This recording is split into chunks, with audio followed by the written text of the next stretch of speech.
Okay, good morning. Today's class is going to be knot tying, and this little piece of paper here is serving a multitude of purposes. The X here is my center of my screen, so I don't deviate with my hands. Upon observing some other videos, I've noticed that seems to be a problem, so I'm trying to eliminate that. Got my little cheat sheet here, name and use. That's simply to remind me when I tie a knot to tell you what the name is, what its purpose is. Can't say I have a whole lot of preparation for this. It's something I wanted to do for a while, but things get in the way, so I decide just simply, like Nike says, just do it. Okay, here we have a piece of climbing line, rope, or whatever else you tend to call it. If it's line, it's on the ocean. If it's rope, it's on the land. That's the only difference for a lot of folks. This is a dynamic piece of line, which simply means under load or weight it would stretch. Pulling on it like this, it obviously does not stretch, but under extreme loads. Okay, first knot is going to be the overhand knot. The use of this is simply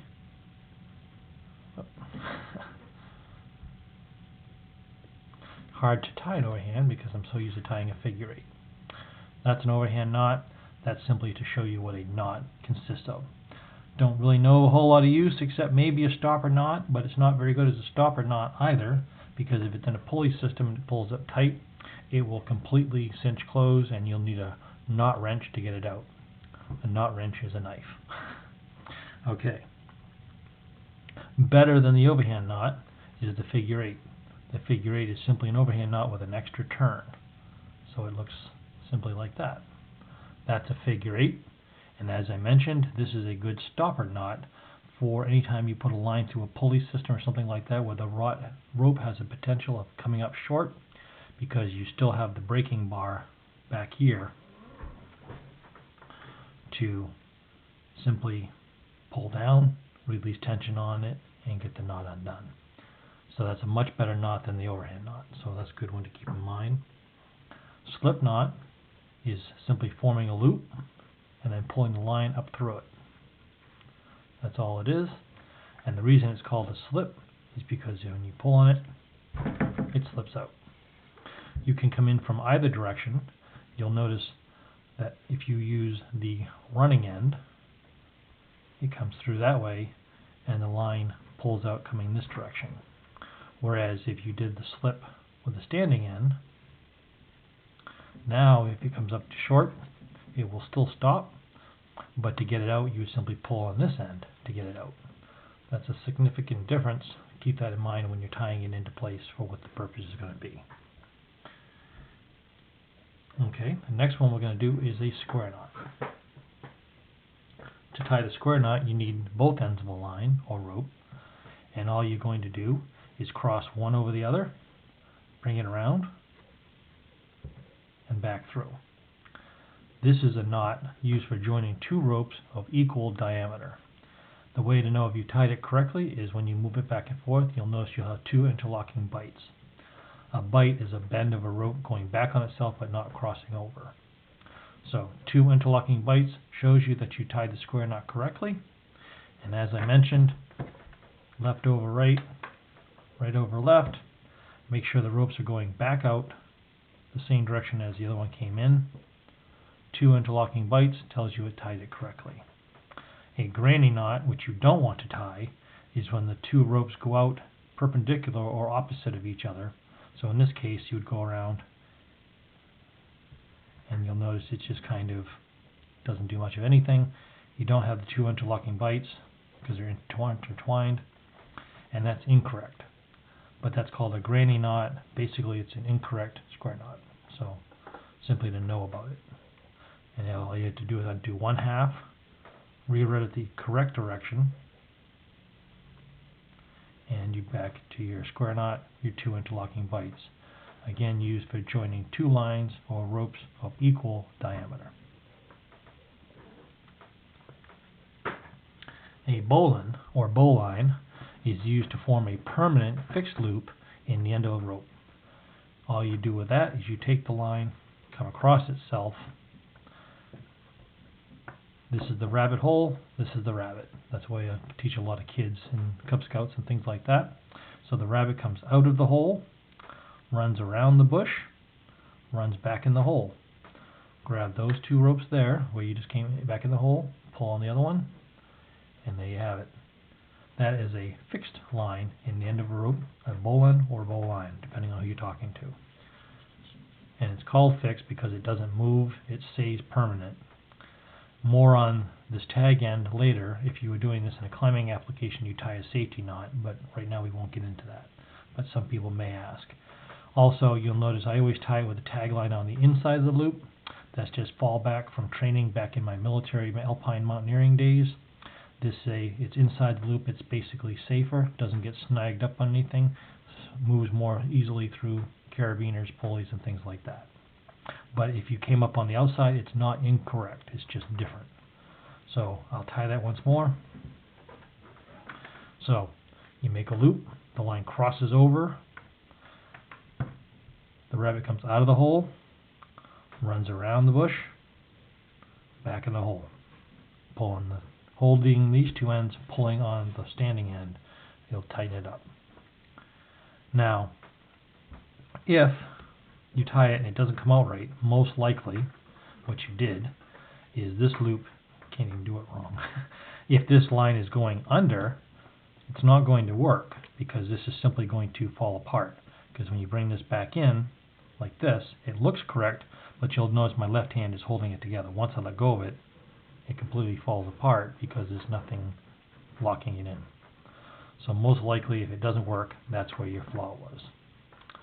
So, loop, rabbit, I'll go the other direction this time. Rabbit goes around the hole, goes back in around the bush, back in the hole, tighten it down. Still correct, even though the tag line is on the outside. It would be incorrect if you were in an alpine situation and your life was on this and you were getting graded. Always try and get in the habit of putting it to the inside of the loop. Okay, round turn with 2 half hitches. A round turn, first of all, I'll get into a nomenclature thing later, but this is a bite because it doesn't cross.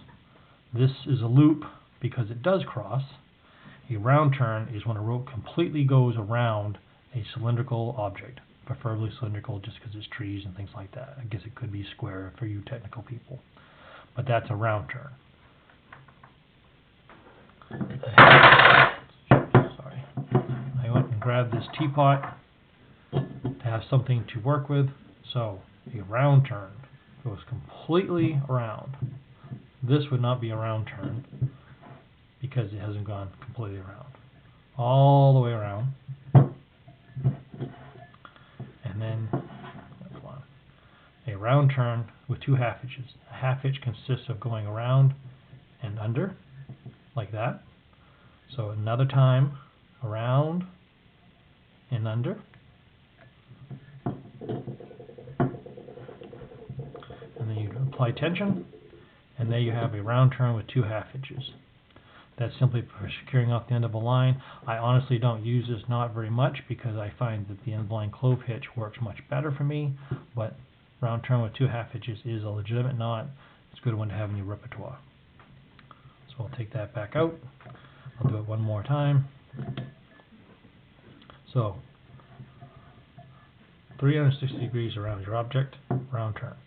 Over, back under itself,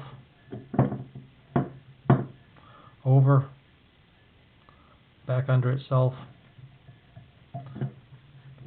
and snug it up.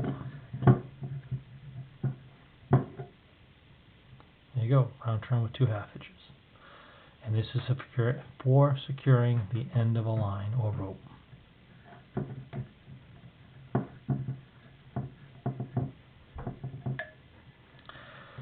My preferred end of the line rope knot is the clove hitch, end of the line clove hitch. So all you do is you go over your object, you cross over, just like this, and then the line comes up under, pulling it tight.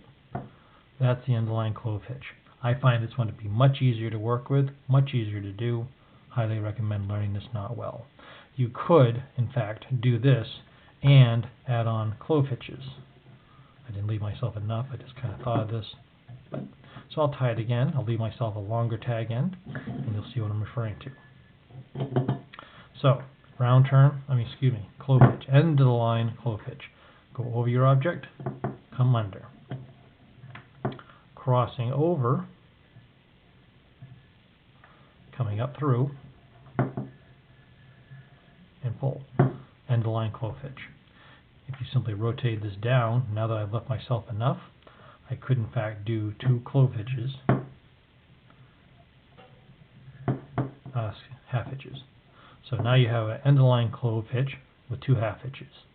Not really necessary, but hey, not bad. Maybe I'll call it the berry knot. Who knows?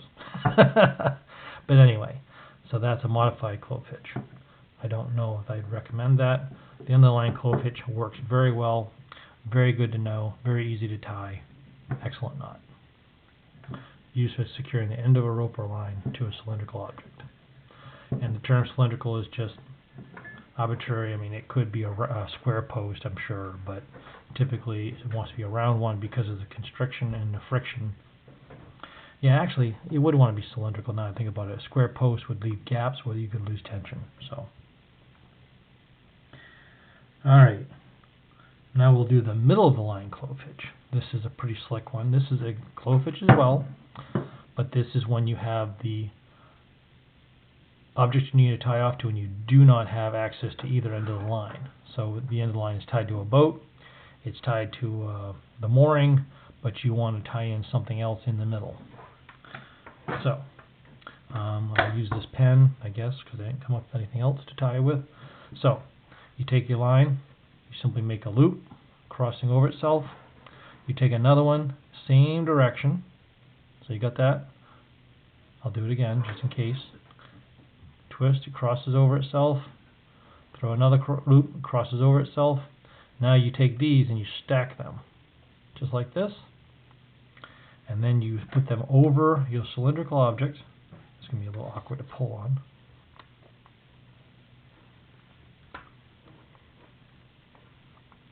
But there you go. There's your middle of the line clove hitch. And like I said, you didn't need access to either end of the line to do it. I'll do it one more time.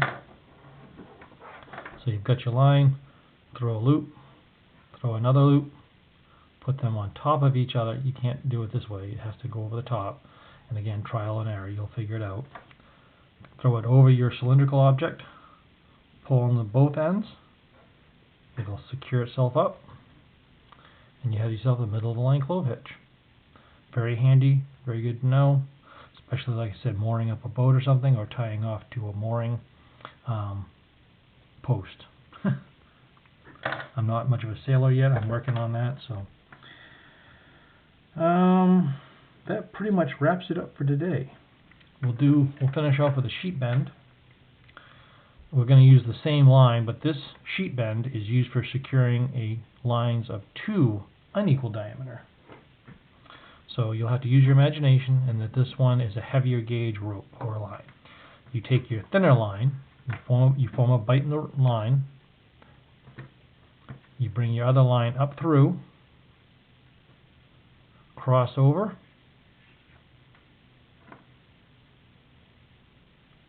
and then under itself. Making sure you have a pretty decent tag end coming out, and then you pull on it, and there you go. I'll do that again. This is for securing 2 lines of unequal diameter.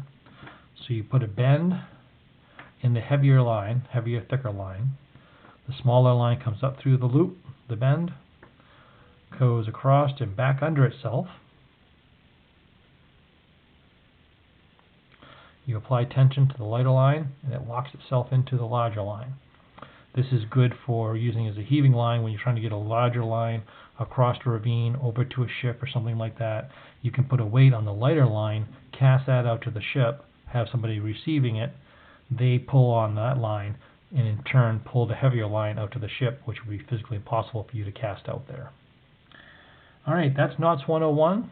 We'll be moving into knots 201 at a later point, but I want to get this one up to the video and see how things turn out.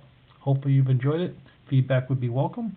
Any knot you'd like to learn more about, please let me know. Thanks.